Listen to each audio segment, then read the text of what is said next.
predicaremos. ¿Ya? Amén. Entonces vamos a leer el Salmo 19, versos 7 al 10, y leemos en el nombre del Padre, Hijo y Espíritu Santo. Dice: la ley de Jehová es perfecta, que convierte el alma.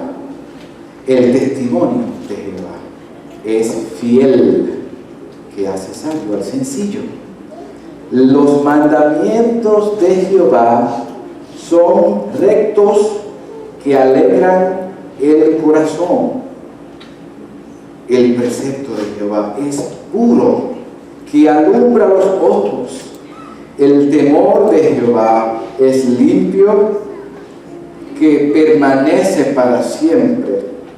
Los juicios de Jehová son verdaderos, todos justos. Deseables son más que el oro, y más que mucho oro afinado, y dulces más que miel, y que la que destila del panal. Tu siervo es además amonestado con ellos. En guardarlos hay grande galardón. Repitan conmigo: en guardarlos hay grande galardón. Amén. Pueden sentarse.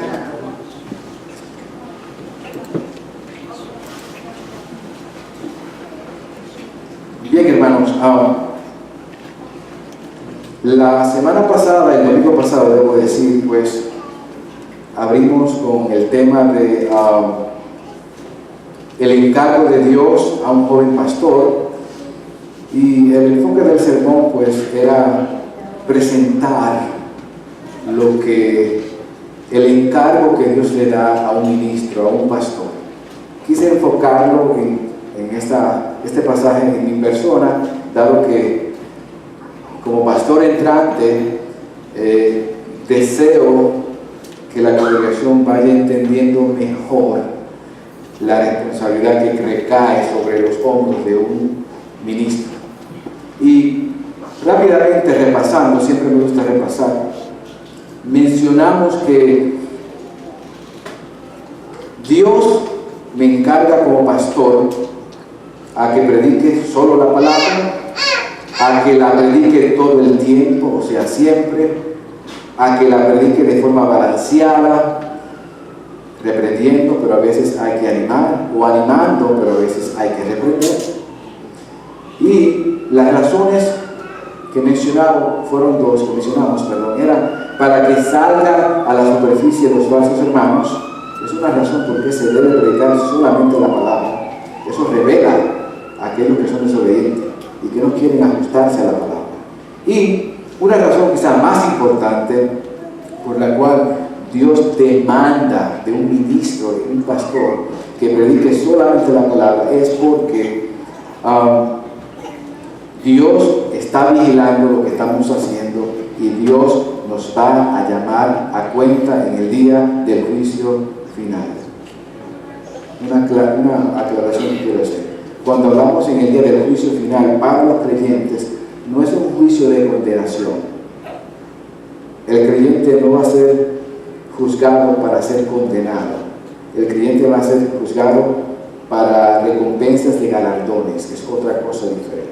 No vamos a entrar en el tema, pero quería hacer la salvedad.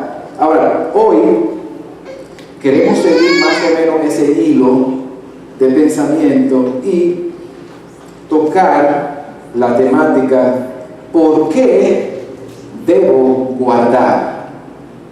O la misma palabra, otra palabra sería obedecer la palabra de Dios. ¿Por qué yo debo obedecer la palabra de Dios? Una cosa es que yo le predique a usted la palabra de Dios sana, la doctrina sana, y otra cosa es que usted la obedezca. Esto no es solo de predicarla, es cosa de guardarla. ¿Entienden? Entonces quiero tratar la temática: ¿por qué debo guardar, obedecer la palabra de Dios? Y en el pasaje leído nos da un buen resumen de por qué debemos hacer esto. Vamos a la Biblia nuevamente, al Salmo 19, porque quiero introducción de los primeros versos para conectarlos con los versos que ya he leído. Salmo 19, verso 1. Mire cómo dice: los cielos cuentan la gloria de Dios y el firmamento anuncia la obra de sus manos. Y el 2 dice: un día emite palabra a otro y una noche a otra noche declara sabiduría. Y por ahí sigue hasta el verso 6. Este Salmo 19 se puede dividir en dos pedazos, en dos partes. La primera parte, que es del verso 1 al 6, aquí se trata de lo que se conoce como la revelación general o la revelación natural. Está hablando de cómo Dios se revela al hombre, a la humanidad, en la naturaleza. La naturaleza muestra que existe un Dios. Si hay un diseño, si hay una creación, tiene que haber un creador y tiene que haber un diseñador. Por tanto, lo que enfatiza este salmo en los primeros versos es la grandeza de Dios, cómo Dios se revela al hombre en la naturaleza. Ahora, del verso 7 en adelante, que leímos del verso 7 al 11, pasa a otra revelación. Aquí lo que vamos a ver es cómo Dios se revela al hombre, pero no mediante la naturaleza solamente, que está limitada y es natural, sino como Dios se revela al hombre a través de la revelación especial o sobrenatural. ¿Cuál es esa? La palabra de Dios. La palabra de Dios. Dios se revela a través de la naturaleza, pero Dios se revela a través de su palabra. Aquí está Dios revelado.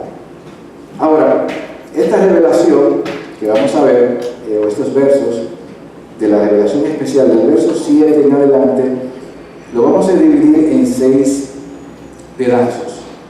Aquí menciona 7 títulos de la palabra, diferentes formas de cómo llamarle a la palabra. También menciona 6, pero dije 7, son 6 títulos. También menciona 6 cosas que la palabra es, o sea, el carácter de la palabra de Dios. Y finalmente menciona los beneficios de la palabra de Dios. Entonces vamos a ver los títulos de la palabra de Dios, vamos a ver lo que la palabra es, o sea, la característica de la palabra de Dios, y vamos a ver los beneficios que tenemos de la palabra de Dios al guardarla. Si usted la tiene ahí tirada y no la guarda, no hay beneficio al guardarla. Vamos a empezar entonces en el verso 6, y miren conmigo, vayan al verso 7, 19:7, donde dice: la ley de Jehová. Y si ven en el mismo verso 7 dice el testimonio de Jehová. Y si ven en el verso 8 dice los mandamientos de Jehová. Y ahí mismo en el verso 8 dice el precepto de Jehová. Y en el 9 dice el temor de Jehová. Y sigue diciendo en el 9 los juicios de Jehová. ¿Ven? 6 veces ustedes ven ahí de Jehová, de Jehová, de Jehová, de Jehová, de Jehová. Y ven diferentes títulos: la ley, el testimonio, los mandamientos, el precepto, el temor y los juicios. Todos estos que hemos señalado ahora mismo son títulos que describen a la palabra de Dios. Vamos al primero: la ley de Jehová. Este es el primer título que describe a la palabra de Dios. Y la ley aquí significa la dirección, la instrucción que da Dios. Este es uno de los títulos favoritos que se presenta en toda la Biblia, y es la ley. Desde el Antiguo Testamento, todo hasta los profetas. La ley se refiere a la instrucción divina que da Dios en las Escrituras. Esa es la ley, la instrucción divina. La ley da instrucción de parte de Dios a nosotros. La ley de Jehová es la norma de Dios para la conducta humana. Este es solo una de las formas en las que se describe la palabra de Dios. Ahora, esta norma, esta instrucción divina, esta ley que Dios da, que es la palabra, ¿cómo es esta ley? ¿Cómo es? Perfecta. Si sigue en el verso, dice, la ley de Jehová o la ley de Dios es como perfecta. Es perfecta.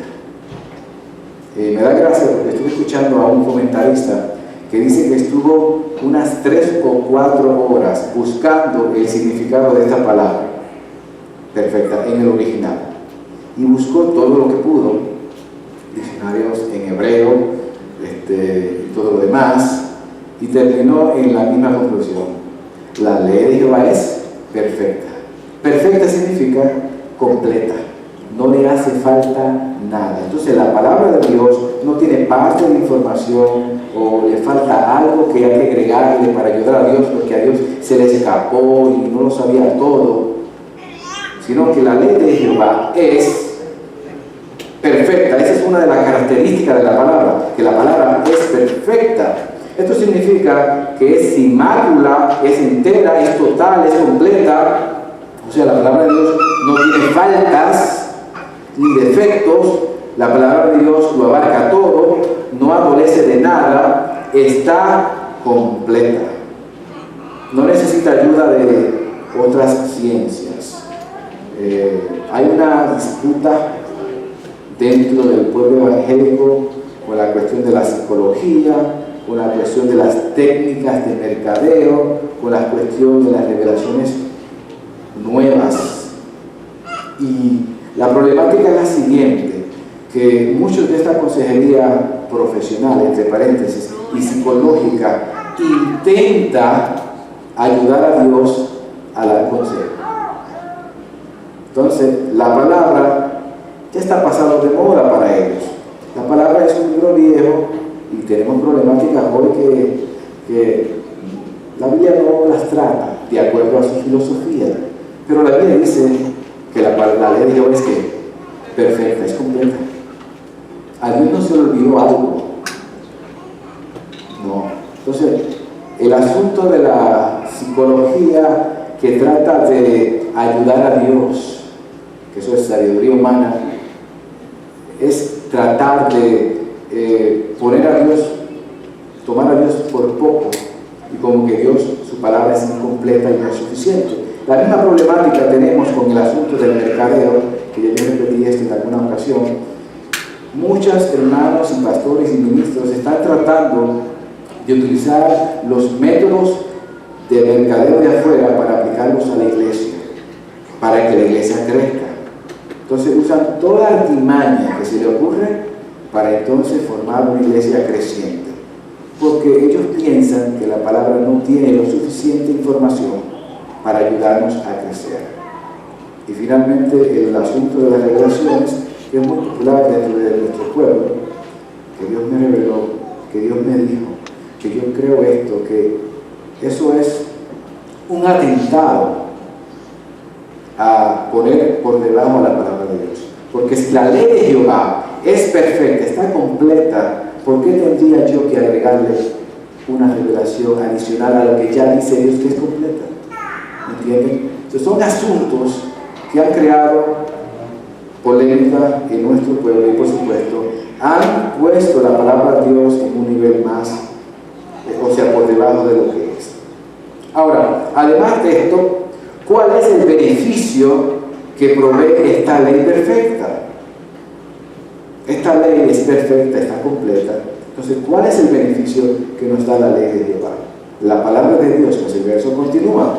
La ley de Jehová es que perfecta, ¿y qué hace? ¿Qué hace? Convierte el alma. Ese es el beneficio. Y aquí, hermano, hay un sermón completo, solamente de esa frase. La ley de Jehová es perfecta, que convierte el alma. Vamos a ver qué significa esto, este beneficio que provee la palabra de Dios.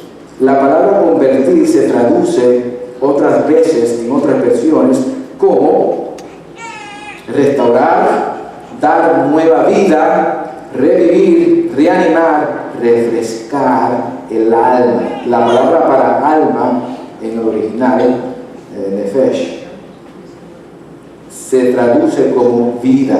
El alma es la vida, es la persona, es el yo, el corazón. Y hay otras definiciones. Pero el significado del alma, si unimos todo esto, realmente lo que está hablando es del ser interior de la persona. El alma es el ser interior de su persona. Usted, ese es el alma.